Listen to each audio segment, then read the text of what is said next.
Hi, this is John Cullen. Welcome to another episode of Hypothetically Speaking. In this episode, I'm joined by an old friend of mine, someone that I met very early on in the Las Vegas investigation, a gentleman that we refer to as Spyke, and we'll leave it at Spyke. So, Spyke, thanks a million for joining us. Thanks for joining the show. Hey, now, thank you. Thank you for having me.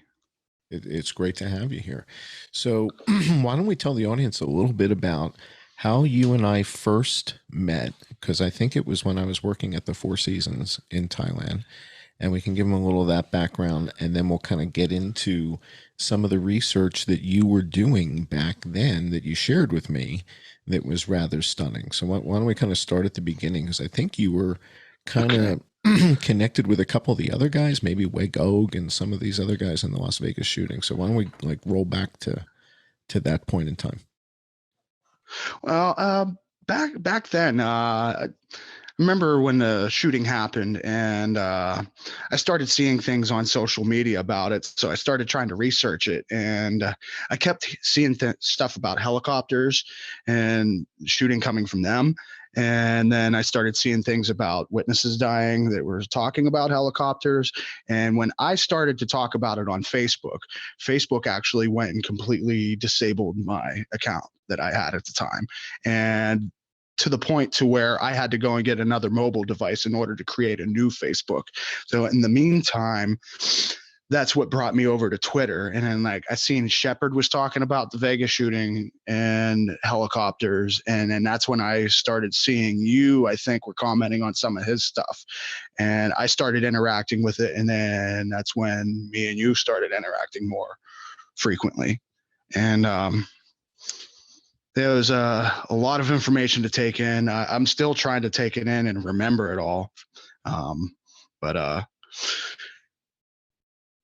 Yeah, so we started interacting. I remember there was a moment there where you and a couple of the other guys weren't convinced that I was in Thailand, and you guys asked me to take a photo holding up the Bangkok Post or something like that. And it just so happened that we had the Bangkok Post at the Four Seasons. So it was like a really easy thing for me to do. It's like I just walked down the hall, grabbed one, and went back, took a picture. So do you remember that? Do you remember when that happened? Well, I remember a few of the people that were saying that they didn't believe you, and I think if I'm remembering correctly, I might have been conveying some of what they were saying to you. Mm-hmm. I have no reason to not believe it. People live everywhere in the world, so yeah, I don't have a reason to not believe that. I didn't think it was that big a deal. Yeah, to me it was like, right. What difference does it make if I live here or Ottawa or Newfoundland? Right. What the difference does it make? So, and I think the biggest naysayer was Jake Morphonius. Yeah, that's pretty early on. Well, but he's a joke. So, and that's why Jason Goodman came to Thailand to see where I was living and see where the office was and all that kind of stuff. And he met everybody. And so, kind of confirm all that.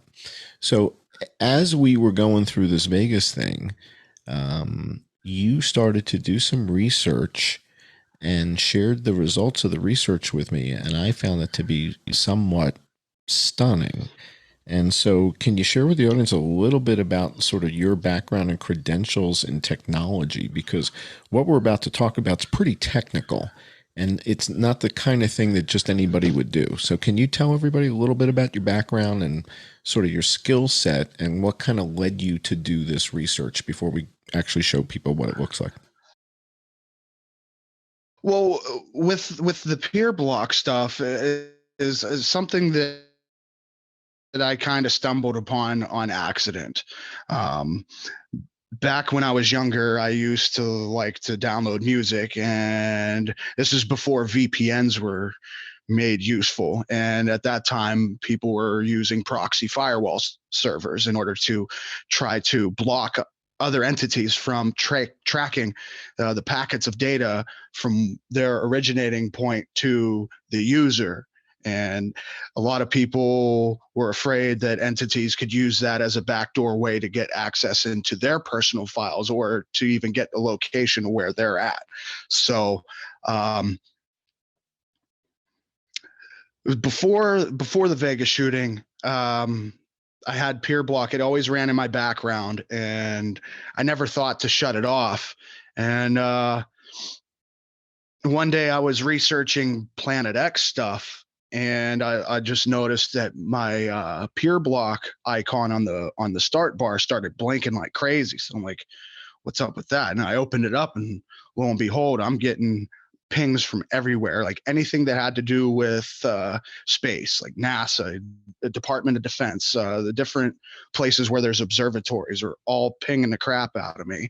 And I always thought that that was kind of crazy. And well, fast forward to whenever I met you, All right, well, let's I hold had on before. remembered that. All right, so hang on before we get to that. Let's explain to people who aren't quite that technical what that means. That you were getting pinged. So why would anybody ping you, and what does it mean to be pinged? And are they, So give us a little more detail on what does that mean. Okay, in the terms of anti peer to peer, like the people that are downloading music and movies and that sort of stuff, you had computer servers out there that browse the web or known sites where stuff like this was occurring, where people were uploading the data and people were downloading it, and they would watch the traffic. And then what they would do is they would follow the packets of data back and Mm-hmm. forth from the source to the destination, which would be our IP addresses. Mm-hmm. And then that's how how the FBI and all these other anti peer to peers were able to gain evidence to prosecute people.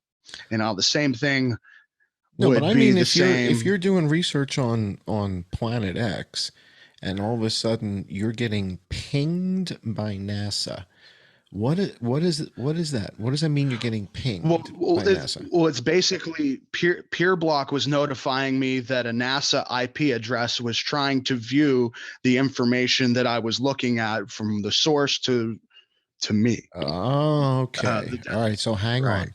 This is what we need to explain to people. All right. Because this is the fundamental aspect of this.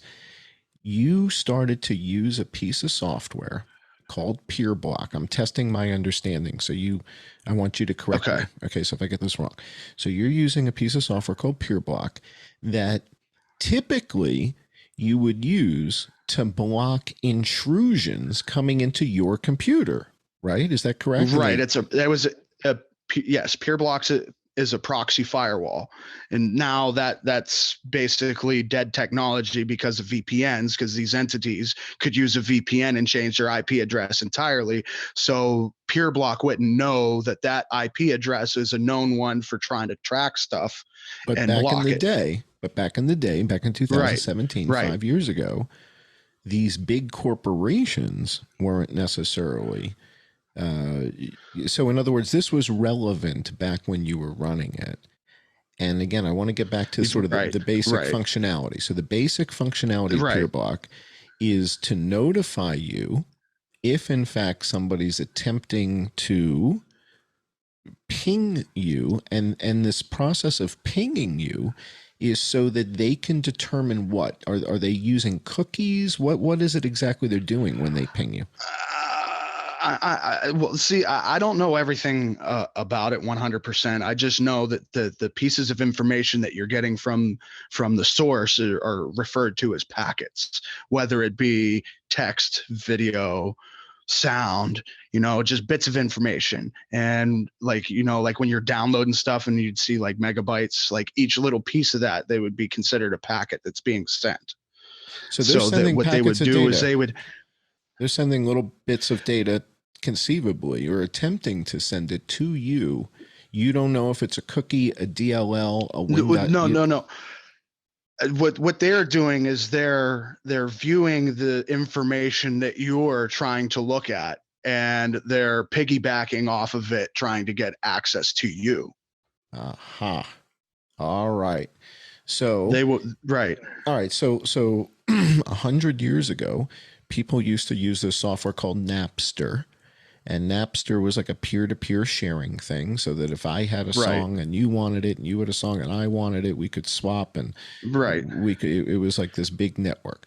This PeerBlock would prevent certain Would IP addresses from getting to me and my machine. So there might be some right. lunatic. Right.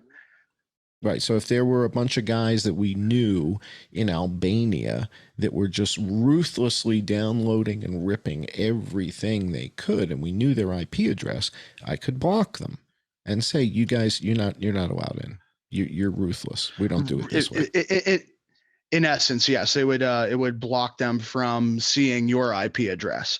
And like in the case of Halliburton, I'm thinking that's the reason why they were popping up so many times, is because it was a repeated thing that like they was like spamming me basically with All right. IP pings because they Well, were the audience trying to doesn't see know where we that were yet. going. All right. So we don't want to jump too far ahead yet. So, Okay. all right. So the first time you're alerted to anything kind of weird with PeerBlock was when you were doing Planet X research, and all of a sudden the thing starts going haywire Right.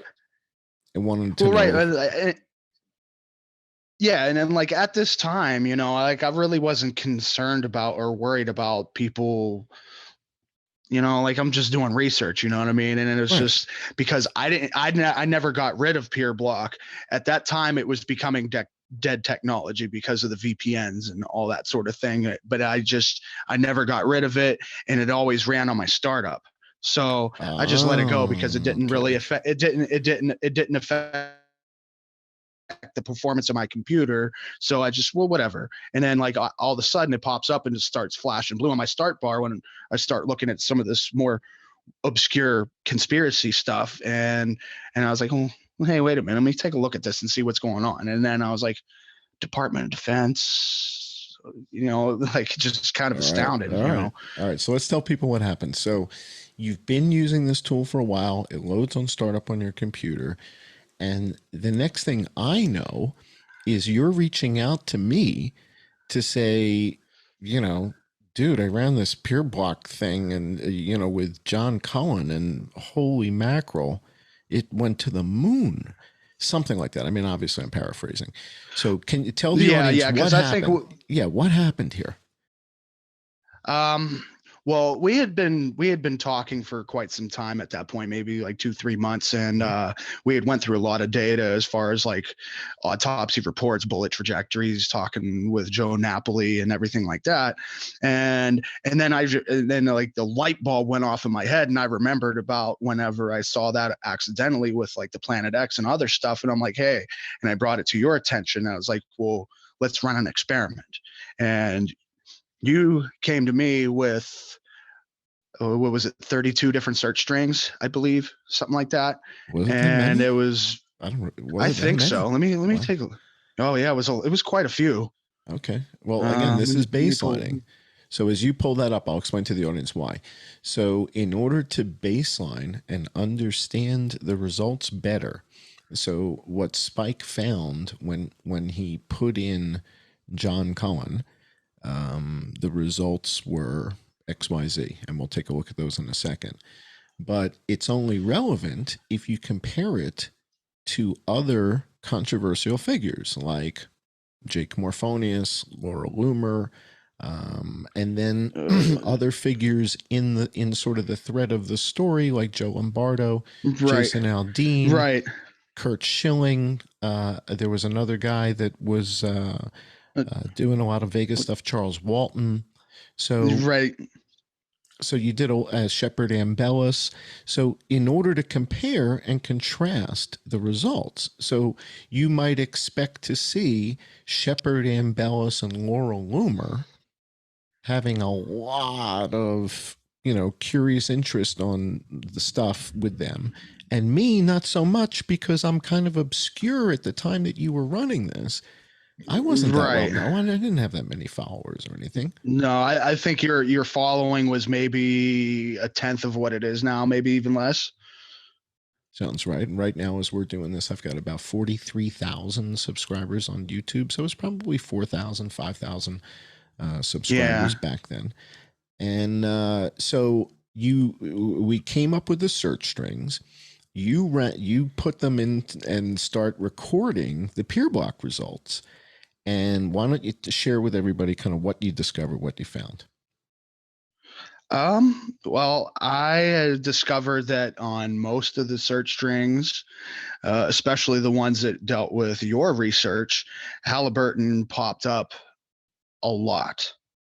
And when I say a lot, I mean a lot. Out of the 30 searches we did, I have about 400 pages of IP address pings. And I made sure that as I was doing each search that I had a start time and a finish time. So that way consecutively, I knew when to break them apart. Like this search string brought up this result and this search string brought up this result, and etc. Mm-hmm. All right. So I'm showing the audience just a couple pages of these results. So you did a search. So let's walk people kind of through the process and some of the timestamps and all that.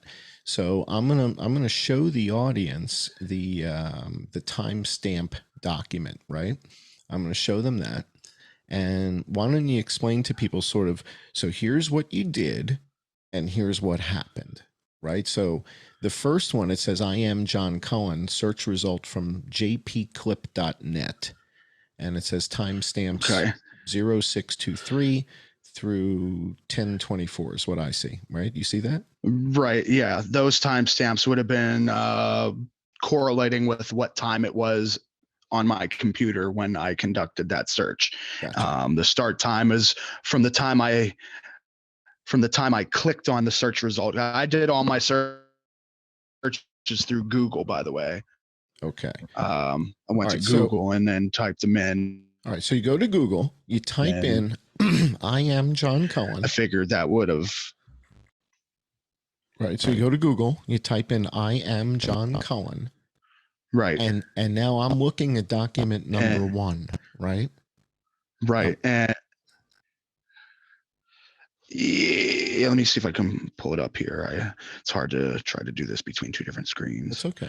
I can't So even get it up on document number the. 1 was the beginning. And the first batch, well, first we see DuPont, then we see an IP address that's blocked, and then we see a whole bunch of them from Xerox, and then we see Soft Layer Technologies, and then after Soft Layer goes to Halliburton, and then AppNexus, which was acquired by AT&T as all this was happening. So AppNexus is really AT&T. And you see Right. a lot of IP blocked. You see a lot of that here. You see more DuPont. And so it goes Yeah, Halliburton. though, where it says blocked, it was all the ones where it blocked it. Because right, Halliburton was considered one of the ones that should be blocked because I had the government entities selected as to be blocked, I and see. yeah. All right. So to be So clear, so you do a search for I am John Cullen. And next thing you know, Halliburton is pinging your computer. right, And right, then we see some Amazon, we see Rocket Fuel, we see Merit Computer, we see a whole bunch of entities here.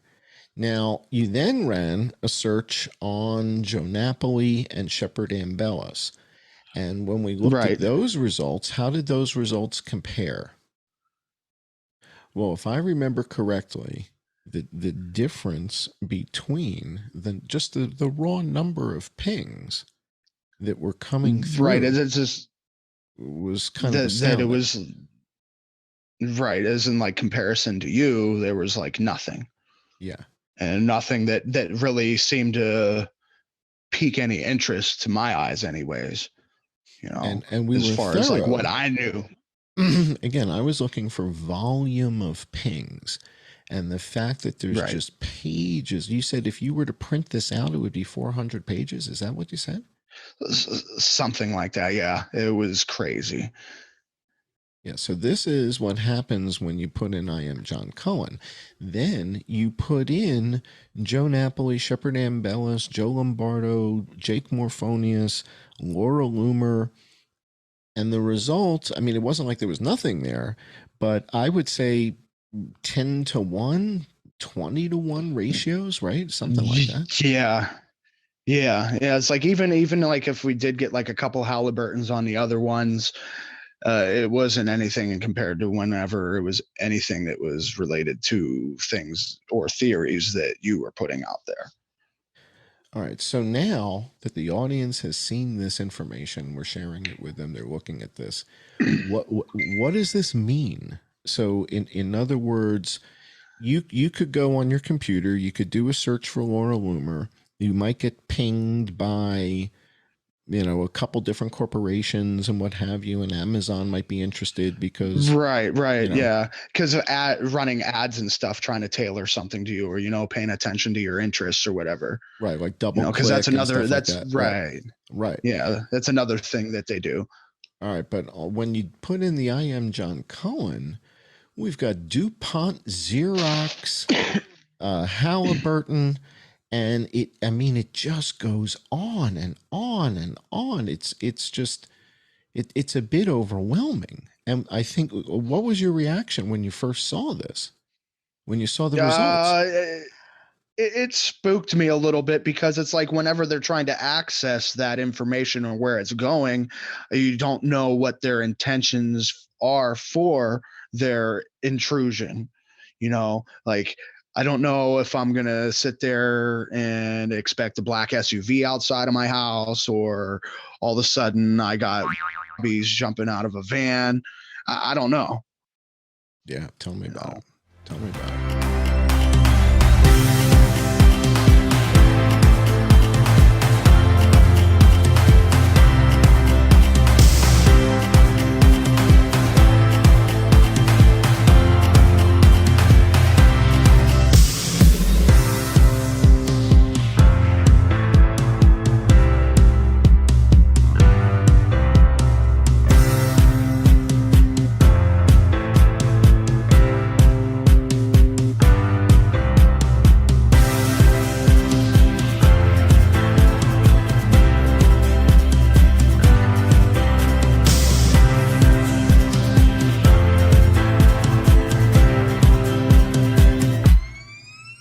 Our mix of innovative technologies and old-fashioned hard work has yielded a consistent history of success and earned us a reputation as a leader in the industry.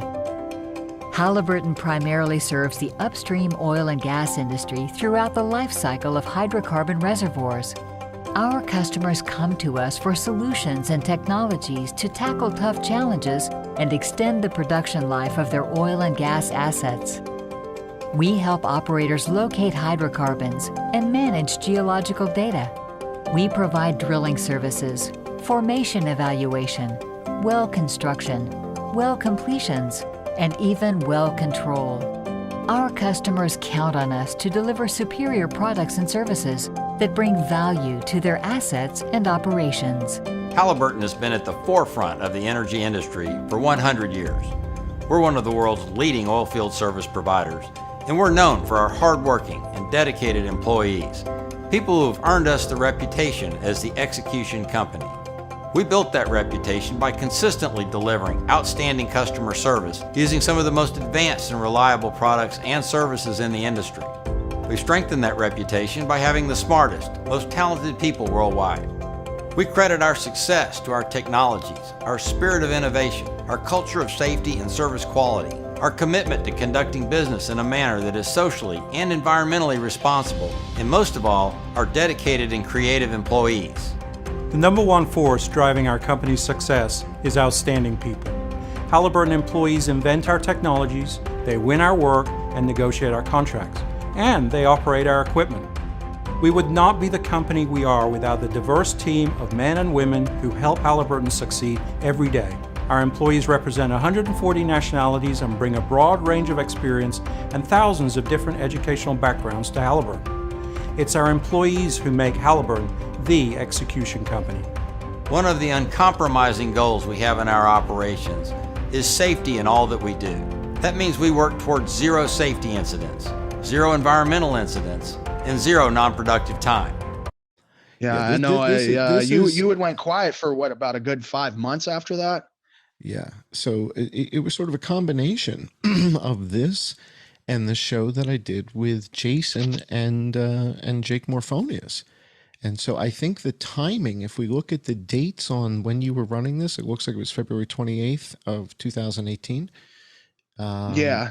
So I think that's probably within a week of when I did that show with Jason Goodman and Jake, where Jake just kind of went berserk, accused me of being a CIA operation and all that kind of thing, said I wasn't in Thailand. And then we learned that Jake spoke fluent Thai, right? And that was kind of weird. I was like, really? Yeah. Just out of nowhere, he just starts like asking you all kinds of stuff. And I'm like, Putai Dai Mai. Yeah, he starts asking me stuff in fluent Thai. And I'm like, whoa, how does this guy know Thai? So that was pretty wild. I think the audience is blown away by that. But again, I'm scrolling through this. I've got Massachusetts Institute of Technology. We've got New Star. Again, the Inc. to me is an advertising company, but then Halliburton's in there again. More DuPont, more Halliburton, MIT again. So I didn't know that MIT was that interested in I am John Cullen. And again, you put in I am John Cullen. Exactly. That was the search term. It wasn't John space Cullen. It's not like these guys are really interested in the hockey player. And, you put in I am John Cullen, which was sort of the hashtag that I was putting on all my tweets and everything back then. Right. Now, you didn't take any screenshots back then of any of our Twitter back and forth stuff because they killed my Twitter account. I don't even remember how many followers I had. I don't remember what I had. So, like maybe 10,000 at that point, something right there. Yeah, something like that. Yeah. To actually sit down and like analyze all this stuff, it would take quite a bit of time. Yeah. Again, I was shocked at the sheer volume. And right now I'm only showing the audience document number 1. There's 3 of these, 3 documents with this type of content. And again, it wasn't until we shared it. Now we're going to get cut off in just a minute or so. Is there anything else that you wanted to share with the audience about what this means and sort of, the behind the scenes, in other words, here's the part you guys didn't know. You didn't know that companies, effectively, are they violating the 4th Amendment here? Is that okay? Well, we're definitely living in a surveillance state. That's for sure. Between cell phones and computer stuff and the IP addresses and everything like that, it makes VPNs pretty important. A lot of people are worried about their privacy nowadays. And it's like, I sometimes I feel like I can think about something. And when I open up Facebook, what I'm thinking about is popping up on my screen. And it's just like, how? Well, now we know. Spyke, I can't thank you enough for coming on the show and sharing this with everybody. This is a huge development. You shared it with me a few years ago. I did a quick video on it called John Cullen's a Dead Man, but I ended up having to hide it because I was concerned. Yeah. I was too worried. Well, what about the IP address masquerading? How I was informed, and I think you had told me the other day that Halliburton is having Amazon Web Services host their servers now. Right. So that's another reason why like a PeerBlock proxy firewall wouldn't be any good anymore, because it's like, if you don't know which IP addresses to block, how are they going to get blocked? Yeah, a lot of this would come up now as Amazon because Halliburton outsourced to Amazon. Again, Spike, we're going to get cut off. You're a hero. I cannot thank you enough for coming on the show. Tip of the hat to you, my friend. Thanks a million.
Hey, Dre.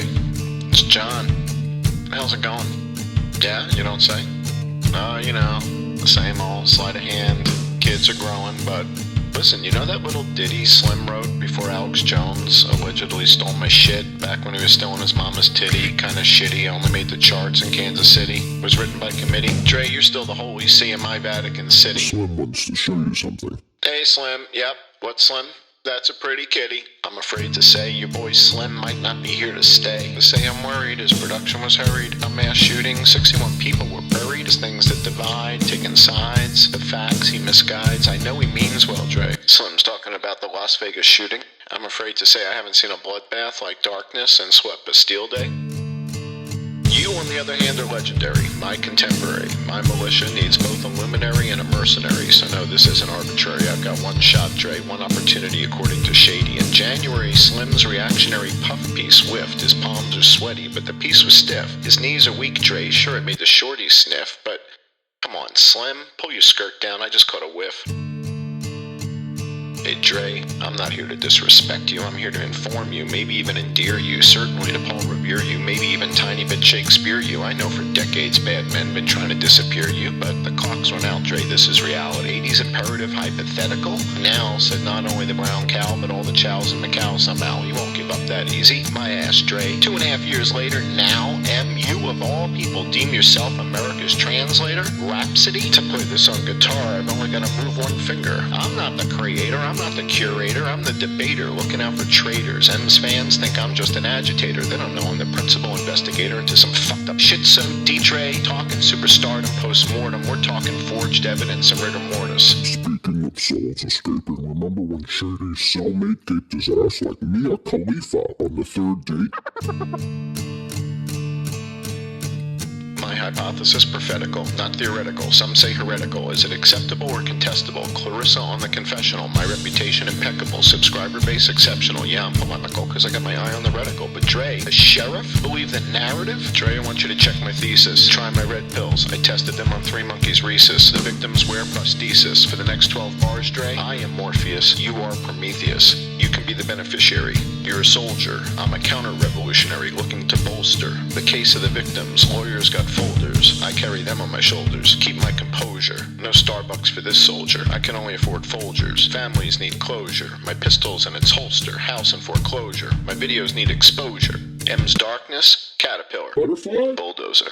See, they track me for real, Halliburton and others. They tracking you too, Dre, your sisters, your brothers. Wanna know who's watching me? Time to hit the return key. Convenient, it was Paddock's caller ID. Daily Mail was able to say, don't believe the hyperbole. The wannabes or that asshat from Tennessee. It's me you see as the VIP. You kind sir? Dre, you're the tip of the top, our honoree. Who the fuck is he, the bitches asked? What's that, Dre? Yeah, what'd you say?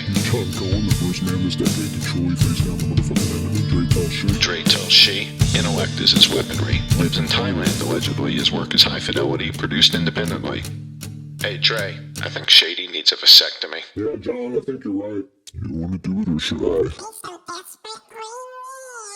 Sorry, Slim. This isn't therapy. I aced organic chemistry. You want to talk vapor density? I prefer the story of the sale of serenity. You dig my intensity? Can't handle my obscenity, my zealotry? I do have a tendency to skip the pleasantries. Shady, take off those panties. Media treats me like I've got leprosy. Maybe like Snowden, I should move to Hawaii. I care about 3 things, essentially. I'll pursue them endlessly. Slim treads carefully. I go breathlessly. He needs clarity. Me? I am the motherfucking death penalty. Can't handle the heat in my kitchen, Slim? That's cool. Go camping in Yosemite. But get the fuck out of my kitchen. I'll chase the enemy. Death is the penalty. I am the new embassy. Rounds left? Shit, just 70. What, Dre? A tear in my eye? Nah, I never cry. I'm a stone cold killer just like you. No feelings, no ceilings. But now, Dre, I'm kneeling. Alright, I'm appealing. Alright, already, I'm begging. Please stop